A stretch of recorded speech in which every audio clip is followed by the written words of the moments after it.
આપનું સ્વાગત છે। હું છું કિંજલ અને આજે અમારી વિશેષ રજૂઆતમાં અમે વાત કરીશું એક એવા ઉમેદવાર સાથે જેમની સફર પોતાના જીવનમાં રસોડાથી શરૂ થઈ શિક્ષણ જગત તરફ આગળ વધી અને હવે રાજકારણ તરફ આગળ વધી રહી છે। જી હા, આજે અમે વાત કરીશું ભાજપના સાબરકાંઠાના ઉમેદવાર શોભનાબેન બારૈયા સાથે। શોભનાબેન કેમ છો?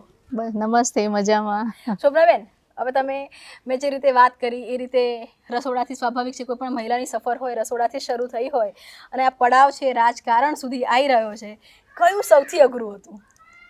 આમાં રાજકારણમાં તો શું અઘરું હોય, કારણ કે મેં રાજકારણ ઘરમાંથી જ વર્ષોથી રાજકારણનો અનુભવ કરેલો છે, એટલે રાજકારણમાં અઘરું તો ના લાગે અત્યારે। એટલે શિક્ષક વાળો રોલ તમને વધારે ઈઝી લાગતો હતો, ટફ હતો, કે હવે ઉમેદવાર છો, જીતી જશો તો કદાચ સાંસદ બનશો, શિક્ષક વાળું ઈઝી હતું કે સાંસદ વાળું ઈઝી હશે? જુઓ, કોઈ રોલ ઈઝી નથી હોતો।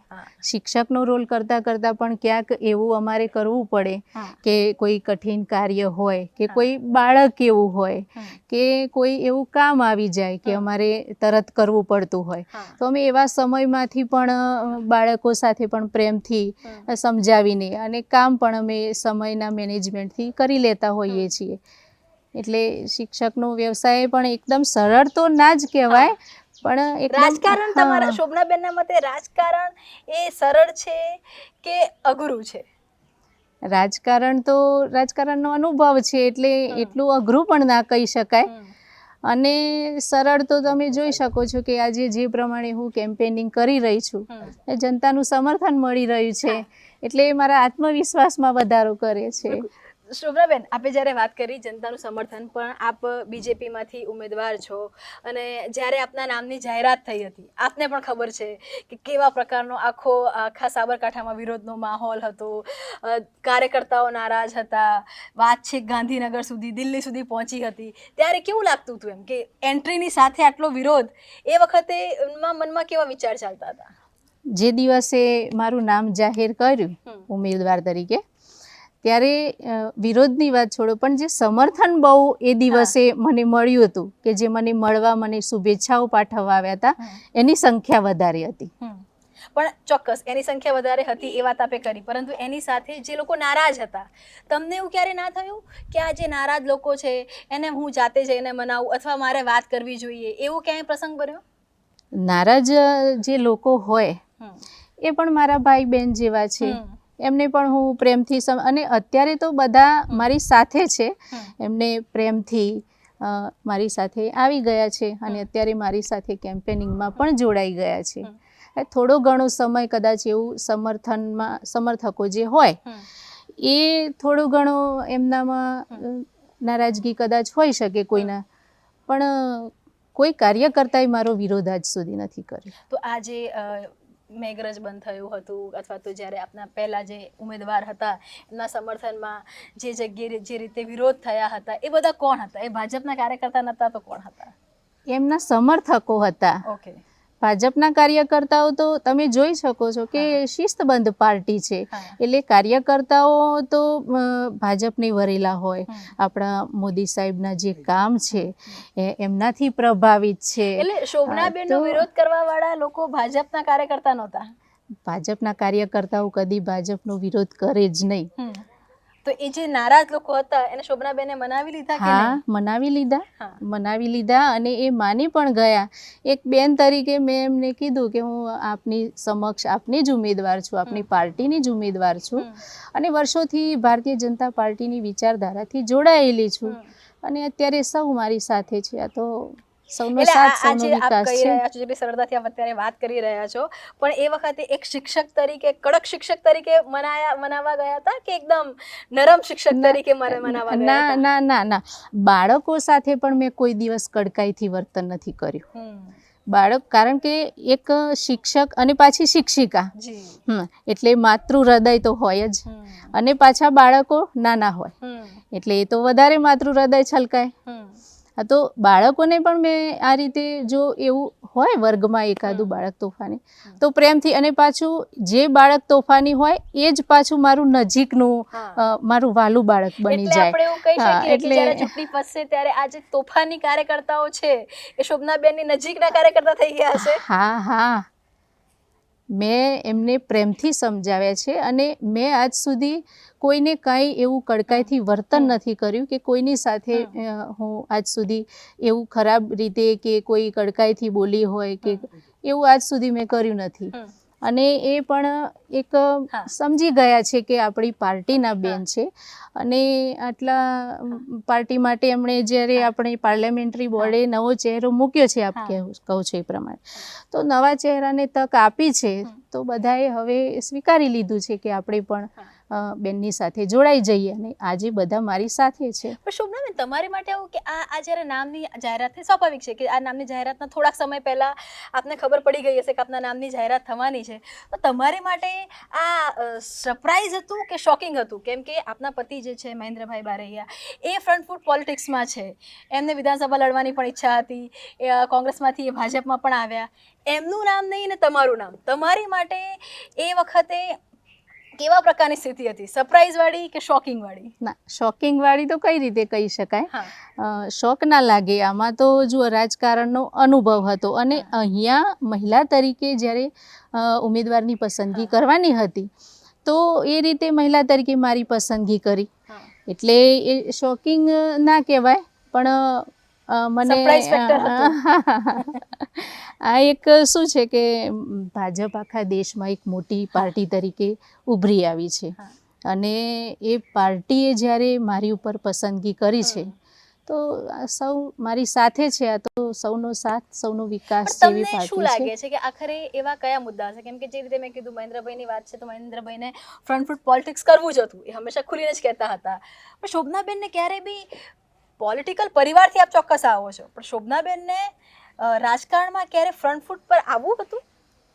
રાજકારણમાં હવે ફ્રન્ટ ફૂટ પર તો જો પરિવારમાં રાજકારણ પહેલેથી હોય એટલે આપણે કોઈના કોઈ રીતે કેમ્પેઇનમાં જોડાયેલા હોઈએ. એ વાત બરાબર શોભનાબેન, પણ અહીંયા વાત હોય છે એક ઈચ્છા હોવી અને એક મળી જવું, તો શોભનાબેનની ઈચ્છા હતી કે શોભનાબેનને મળી ગયું? હકીકત શું છે? જુઓ, આમાં તો ઈચ્છા જનતાની સેવાની હોય અને જનતાની સેવા કરવાની ઈચ્છા હોય અને મળે તો એ સોનામાં સુગંધ વળી જાય. એટલે તમે ક્યારે બી, કેમ કે હંમેશા પતિ પત્ની વચ્ચે તમામ વાતો થતી હોય છે, જ્યારે મહેન્દ્રભાઈ ચૂંટણી લડતા હતા ત્યારે આપ કેમ્પેનમાં બચીને જતા હશો કેમ કે શિક્ષિકા હતા, તમારા મનમાં ક્યારેક હતું કે આ ચૂંટણી લડવાનો એક ચાન્સ મને પણ મળવો જોઈએ? એ તો દરેકના મનમાં થતું હોય છે. જ્યારે કોઈ પણ આપણે બેઠા હોઈએ, વાતો કરતા હોઈએ તો આપણે કહેતા હોઈએ છીએ કે એકવાર મને ચૂંટણી લડવા મળે તો સારું, એવું તો દરેકના વિચારમાં હોય. પણ હવે વિચાર આવતો હોય અને પાછું મળતું હોય અને સમજી શકું છું તમારા જે હાસ્યમાં બી ઘણા બધા શબ્દો છે છુપાયેલા છે. ખરી પરીક્ષા કદાચ હવે શરૂ થશે, કેમ કે રાજનીતિક પરિવારમાંથી આપ આવી રહ્યા છો, પરંતુ ફ્રન્ટ ફૂટ રાજનીતિમાં હવે સીધા છો. અત્યાર સુધી આપે બેક સાઈડ ડ્રાઇવિંગ કર્યું છે, પરિવારમાં કેવી રીતે તાલમેલ સાધશો? અમારા પરિવારમાં પહેલેથી જ અમારે મહિલાઓને બહુ પ્રોત્સાહન મળ્યું છે રાજકારણમાં. તમે જુઓ તો મારા સાસુ તાલુકા સદસ્ય હતા અને પછી મારા જેઠાણી 2 વાર ગામના સરપંચ રહી ચૂક્યા છે. પછી મારા પતિ ધારાસભ્ય હતા અને હવે મને લોકસભાની ઉમેદવાર તરીકે જાહેર કરી છે. તો પરિવારમાં તો અમારે પહેલેથી જ તાલમેલ છે જ. અથવા ઘરમાં ઝઘડા નહીં થાય કે આપે જે રીતે વાત કરી, જેઠાણીએ ગ્રામ પંચાયતી કાર્ય શરૂ કરી, આપના પતિ મહેન્દ્રભાઈએ ધારાસભ્યથી કાર્ય શરૂ કરી અને તમને સીધું જેકપોટ લોકસભાનો, ઘરમાં ઝઘડા નહીં થાય? ના, ખૂબ સમજણથી અમારો પરિવાર ચાલે છે, એકબીજાના સમજણ અને સહકારથી પરિવાર ચાલે છે. આજે સૌથી વધારે જો ખુશ હોય તો મારા સાસુ, પછી સૌથી વધારે ખુશ હોય તો મારા જેઠાણી છે.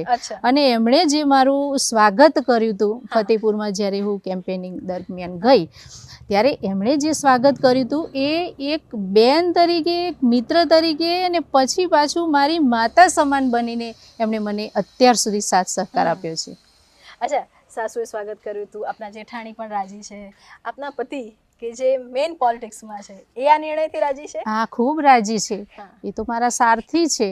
અચ્છા. હા, એમણે તો આજે હું પ્રચારમાં જઉં છું, ભલે અમુક સમય મારી સાથે નથી હોતા, એ બીજે કામ હોય, પણ એમનો સપોર્ટ તો મને મળે જ છે, ખૂબ એટલે મળી રહ્યો છે. શોભનાબેન જ્યારે ચૂંટણી લડી રહ્યા છે ત્યારે જ્યાં સભા સંબોધવાની છે, જ્યાં લોકોને પ્રેમથી મનાવવાના છે, એ કામ શોભનાબેન કરી રહ્યા છે, પણ જે રાજકીય જે ઓપરેશન કરવાના છે એ મહેન્દ્રભાઈ કરી રહ્યા છે.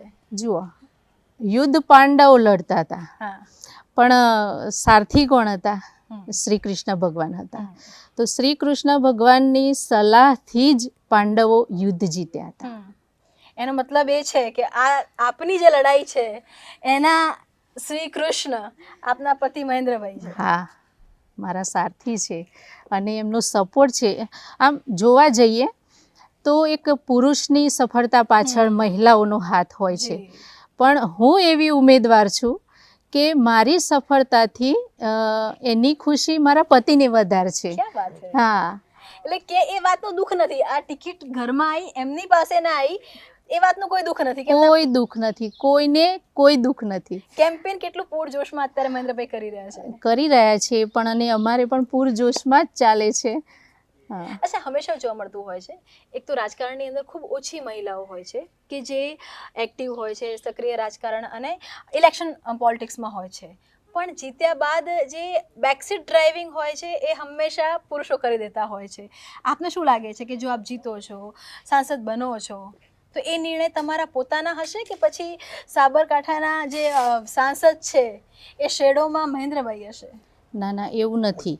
અત્યારે તો જુઓ, 2023માં નારી શક્તિ વંદના કાયદો સંસદમાં ઘડાઈ ગયો, બરાબર છે.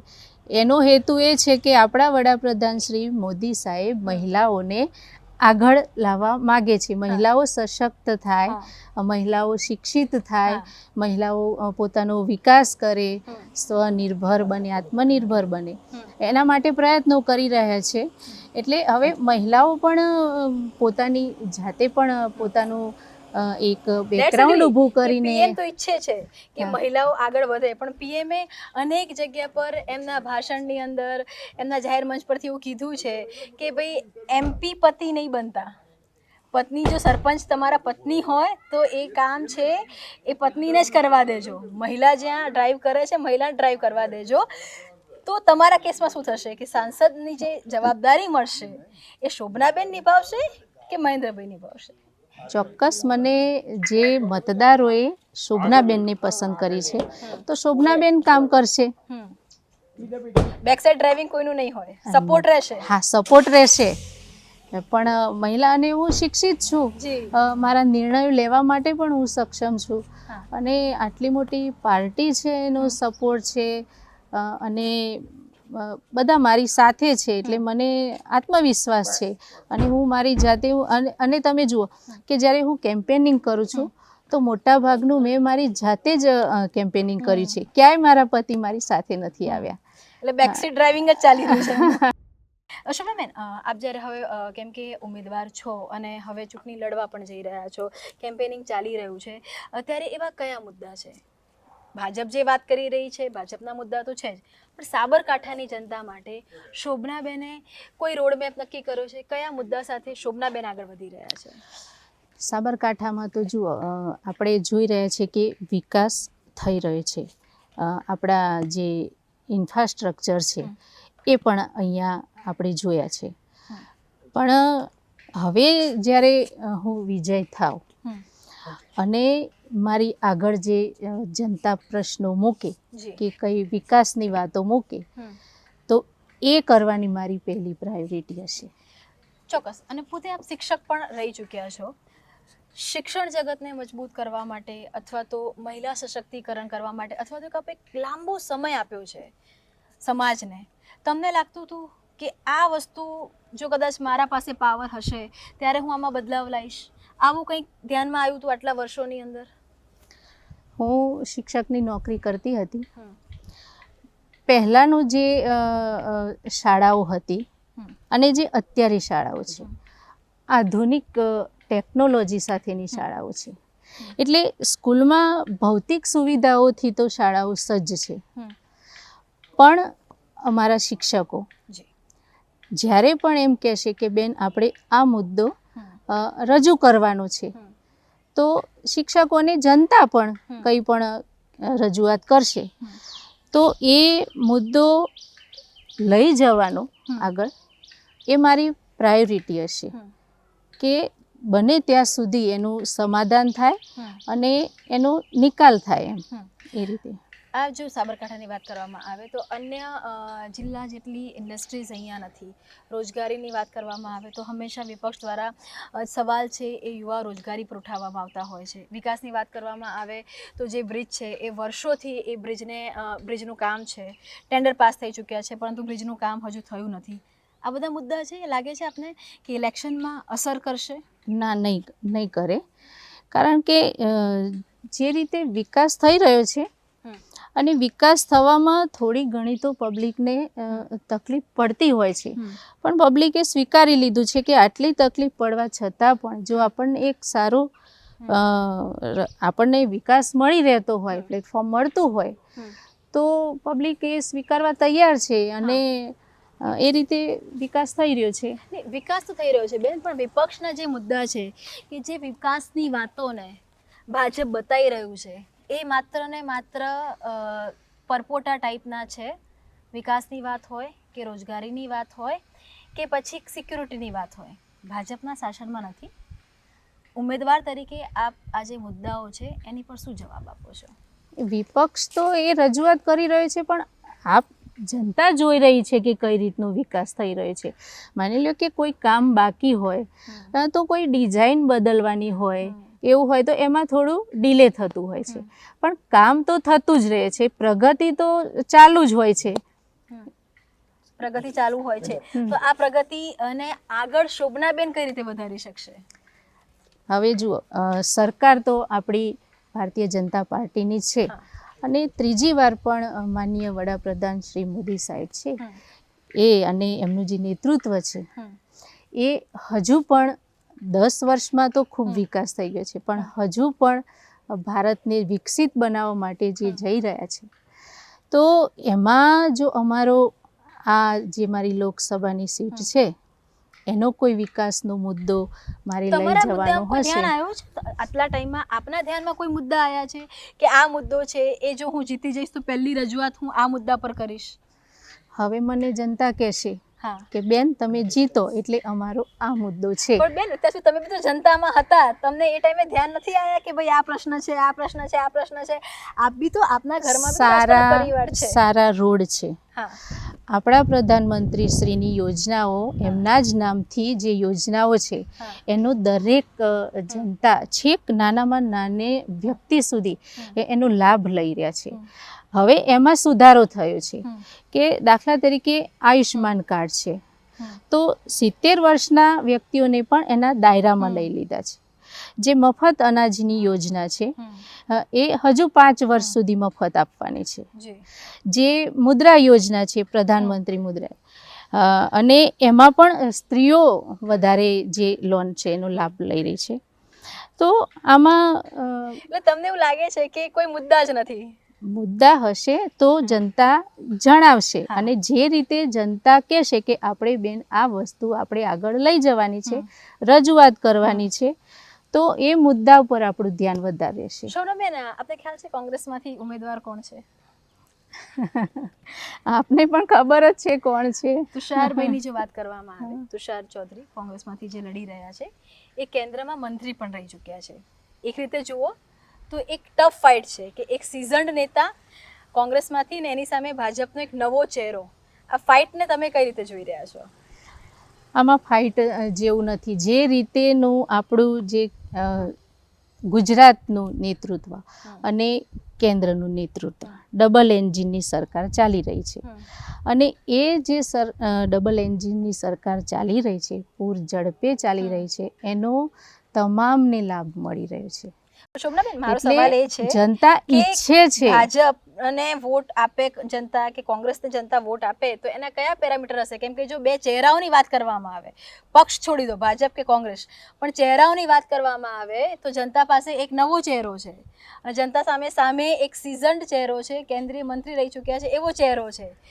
જનતાના કયા પેરામીટર હશે, કયા મુદ્દા જનતા હશે? ભારતીય જનતા પાર્ટીને જ સ્વીકારે છે અને જનતા ભારતીય જનતા પાર્ટીની જે વિચારધારા છે, એના કામ છે, ભાજપનું જે શાસન છે, આપણા જે માનનીય વડાપ્રધાન મોદી સાહેબ છે, અમિતભાઈ શાહ સાહેબ છે, એમનું જે આખું નેતૃત્વ છે કેન્દ્રનું, આપણું ગુજરાતનું નેતૃત્વ છે, એમાં જનતા સુરક્ષિત મહેસૂસ કરી રહી છે અને જનતા વિકાસના લાભ લઈ રહી છે અને જનતા યોજનાઓના પણ લાભ એટલે એવું લઈ કહી રહી શકાય છે. કે મહેન્દ્રભાઈ જ્યારે વિપક્ષમાં હતા ત્યારે એમને પણ એવું લાગતું હતું કે વિપક્ષની અંદર એ પ્રકારનો વિકાસ નહીં થાય એટલે પક્ષ છોડીને ભાજપમાં આવ્યા હતા. વિકાસ એ વખતે નાનામાં નાના વ્યક્તિ સુધી પહોંચીને એમની જે રજૂઆતો હતી એ લઈ જઈને એમણે વિકાસ કરવાના કામ કર્યા છે. એમણે પબ્લિકની વચ્ચે રહીને કામ કર્યા છે કે જે પબ્લિકને સીધી અસર કરે એવા મુદ્દાઓ એમણે રજૂ કર્યા છે. કોઈ દિવસ કોઈના વિરોધમાં એમણે કોઈ મુદ્દો નથી પણ ત્યાં જેટલી અવાજ નતો સંભળાતો અવાજ અહીંયા સંભળાશે. એક કારણ હતું કે એમને ખબર હતી કે ભવિષ્યમાં શોભનાબેનને ટિકિટ મળી શકે છે. ક્યારે જ્યોતિષને બતાવ્યું હતું? ના, જ્યોતિષને શું બતાવવાનું હોય, આમાં તો આવડી મોટી પાર્ટી છે અને પાર્ટી આપણી પાર્લામેન્ટરી બોર્ડ બધું નક્કી કરતી હોય છે, બધું વિચારીને નક્કી કરતી હોય છે. શોભનાબેન, આપ એમ કહો છો કે આપણી મોટી પાર્ટી છે, પણ મહેન્દ્રભાઈ એટલે કેમ કે જે સમયે આપનું નામ આવ્યું એ સમયે ઘણો બધો એક બહુ મોટો વિવાદ હતો, હાલાકી તે શમી ગયો છે, પણ એ વખતે એ વાત પણ આવી કે પાર્ટીના કાર્યકર્તા અથવા પાર્ટીની પ્રાથમિક સદસ્યતા મહેન્દ્રભાઈ પાસે છે. શોભનાબેનનું તો ટિકિટનું મેન્ડેટ આવ્યું ત્યાં સુધી, શોભનાબેનના નામની જાહેરાત થઈ ત્યાં સુધી એ ભાજપના પ્રાથમિક સદસ્ય નહોતા. આવું કેમ? વર્ષોથી ભારતીય જનતા પાર્ટીની વિચારધારા સાથે હું જોડાયેલી છું. વિચારધારા સાથે જોડાવું અને વિચારધારા સાથે જોડાવું એ જ મારી પ્રાથમિક સદસ્યતા છે. તો પછી ઓફિશિયલી પ્રાથમિક સદસ્યતા કેમ લેવી પડી? એ તો બોર્ડે નક્કી કરી છે કે એક મહિલા તરીકે પસંદગી કરવાની છે, તો એક શિક્ષિત મહિલા તરીકે મને પસંદ કરીને અહીંયા મૂકી છે. તમે શિક્ષક તરીકે લગભગ રાજીનામું આપી દીધું હતું ને, એ જ સમયગાળો હતો કે જ્યારે તમારું રાજીનામું સ્વીકારાયું. પણ જો રાજકારણમાં ન હોત, આપ ચૂંટણી ન લડતા હોત, તો અત્યારે આપ ક્યાં હોત? ચૂંટણી ના લડતા હોત અત્યારે તો ભારતીય જનતા પાર્ટીનો પ્રચાર કરતા હોત. એટલે જે બી કે ઉમેદવાર હોત એની માટે કેમ્પેન કરતા જ હોત. હા, વિચારધારા સાથે જોડાયેલા હોય, આપણા કેન્દ્રીય અને રાજ્યના નેતૃત્વના વિકાસથી પ્રભાવિત હોય તો આપણે એ વાત જનતા સુધી લઈ જવી જોઈએ. શોભનાબેન, આ જે આપની લોકસભા છે એ લોકસભાની અંદર જે મોટાભાગના જે આદિવાસી મતદાતાઓ છે એ મહદઅંશે કોંગ્રેસ સાથે હોવાની વાત છે. બીજી તરફ જે ક્ષત્રિય આંદોલન છે એની પણ અસર આપની લોકસભામાં જોવા મળી રહી છે. વોટર્સ ઉપર કેટલી અસર થશે આપને લાગી રહ્યું છે આ તમામ જે મુદ્દાઓ છે એની? જુઓ, મારું નામાંકન જ્યારે મેં દાખલ કર્યું ત્યારે આદિવાસી સમુદાયે જે રીતે અહીંયા સંખ્યા આવી હતી, કદાચ આપે જોયું હશે, કારણ કે એ કામથી પ્રભાવિત છે. આપણા મોદી સાહેબની જે યોજનાઓ છે એ એમના સુધી પહોંચી છે, છેક ગામડા સુધી. અને અમે જ્યારે કેમ્પેનિંગ કર્યું એ એરિયામાં ત્યારે એમણે જ અમને કીધું કે સાહેબે અમારા આટલા બધા કામ કર્યા છે, તો હવે અમારે એમ કે ભારતીય જનતા પાર્ટીમાં જ વોટ આપવાના છે. એટલે સાબરકાંઠાની વાત કરવામાં આવે તો સાબરકાંઠામાં વોટ આ વખતે મોદી વેવ્સ પર, મોદી ચહેરા પર મળી રહ્યા છે, શોભનાબેનને નહીં. શોભનાબેન પણ ભારતીય જનતા પાર્ટીમાં છે અને ભારતીય જનતા પાર્ટીએ એમને અહીંયા ઉમેદવાર તરીકે મૂક્યા છે અને એમને ખબર છે કે અહીંયાથી જે ઉમેદવાર જવાના છે એ મોદી સાહેબના નેતૃત્વમાં જે સરકાર ચાલી રહી છે એના 26 આપણા જે સભ્યો છે એમાંના આપણા એક ત્યાં હશે.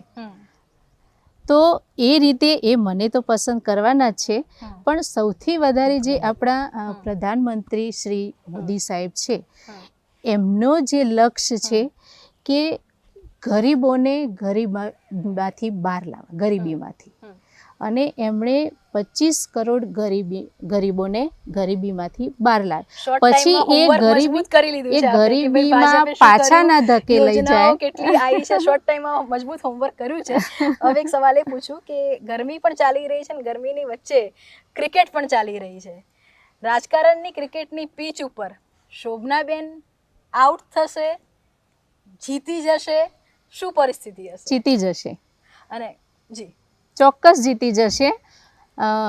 કેમ કે જનતાએ નક્કી કરી લીધું છે ત્રીજી વાર આપણા વડાપ્રધાન શ્રી મોદી સાહેબને ત્રીજી વાર દિલ્હીનું ગાદી ઉપર બેસતા જોવાનું જનતાએ નક્કી કરી લીધું છે, મન બનાવી લીધું છે. એનો મતલબ એ છે કે કોંગ્રેસના ઉમેદવાર ક્લીન બોલ્ડ થશે.